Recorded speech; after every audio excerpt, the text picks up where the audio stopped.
Sveiki visi žiūrovai, žiūrite antrąjį Extreme Gaming epizodą. Su jumis Houston ir jums šiandieną turime daugybę naujienų. Neseniai vykęs mūsų organizuotas ESET įsteigtas League of Legends turnyras Not Baltic Legendary Champions Challenge balandžio 14 dieną buvo tikrai sėkmingas renginys ir sveikiname nugalėtojus dar kartą. Pirmą vietą užėmus Most OP Team, X-Mistral 2 ir SCOM 3. Todėl turime jums klausimą, kokio pobūdžio turnyrus norėtumėte matyti ateityje? Atsakymus galite palikti komentaruose po video arba Facebook puslapyje. Po Not Baltic Legendary Champions Challenge Drop Esports organizacija po savo sparneliu priėmė League of Legends komandą Mistral Sports antrąją vietą užėmusią Not Baltic Legendary Champions Challenge turnyre. Nuo šiol ši komanda atstovaus Drub Lietuvos ir Europos turnyruose. Naujoji Drop Esports League of Legends komanda sudaro Gediminas Navakauskis, Edas Vasiliauskas, Mykolas Markūnas, Ernestas Lakštinis, Aivaras Liutkauskas. Visokeriopės sėkmės jiems. Atrodo kaip ir viskas šiandieną Drop naujienose, tačiau tiesa, vos nepamiršau. Tikiuosi niekas nepamiršta dviejų konkursų, kuriuose šioje laidoje turi būti paskelbti nugalėtojai.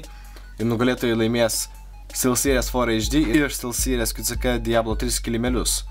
Laimėtojai yra Rokas Martyšius laimė 4 HD padą. Sveikiname.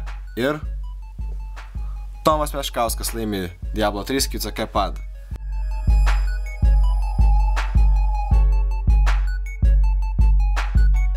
Rusijos Counter-Strike 1.6 gigantai Moscow 5 susigundė milžiniškais pinigais ir iškeliavo į tolimąją Indiją.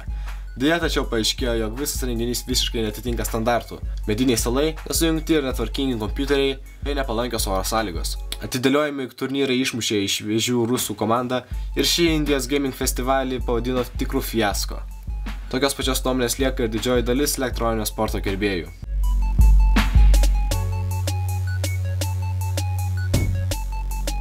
Panašiu metu Las Vegasą surėmė League of Legends bei StarCraft žaidėjai. Pastarajame lygių savo neturėjo Pietų Korėjos atstovai, kurie okupavo pirmasis 4 vietas, o nugalėtojų tapo Alive.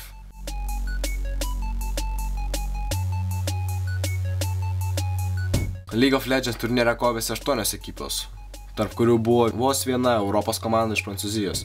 Visgi nugalėtojais tapo amerikiečių ekipa Team Solomid, TSM.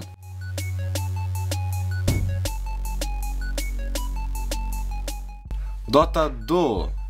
Ne per seniausiai daugelis MMORPG žaidėjų laukia, kol Valve pagaliau paskelbs, ar Dota 2 bus free to play.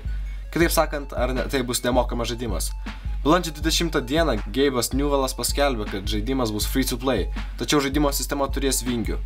Asmeniškai, tos vingius suprantu kaip sistemą, kurią turi League of Legends. Tačiau iki oficialių žinių mes galime tik tai spėlioti. Daugelis Call of Duty fanų jau net nebebus nustebinti, kad sklinda gandai apie Call of Duty Black Ops 2. Iš tiesų net ne gandai. Jeigu pažiūrėsime į šią nuotrauką, mes matome apie naują Call of Duty Black Ops 2. Sužinosime gegužės 2 dieną. Kalbant apie Valve, neseniai jų blogą teko skaityti įrašą apie tai, kas sutelks perversmo technologijoje per ateinančius keletą metų. Tikriausiai pamenate Google Project Glasses. Jei ne, tai akiniai, kurie turėtų jums padėti kasdieninėme gyvenime ir turėtų pakeisti išmaniuosius telefonus. Google jos planuoja išleisti jau šių metų gale. Tuo pačiu metu Nokia planuoja išleisti panašų dalyką apie 2015 metus. Bent jau prototipą būtų pamatyti gan neblogai. Drop kolektyvo nuomonė per ateinančius 5 metus mes pamatysime tokį perversmą, kad visi kompiuteriai bus įrašyti į istorijos vadovėlius. Tačiau kaip visada, tokie projektai turi savo pliusų ir minusų, kurie gali sukelti problemų ateityje.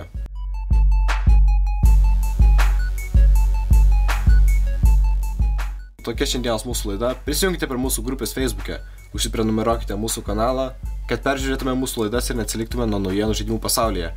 Jeigu turite klausimų ar pageidavimų, galite siųsti mums paštu info@drop.lt. Su jumis buvo Houston ir iki kito susitikimo kitoje laidoje.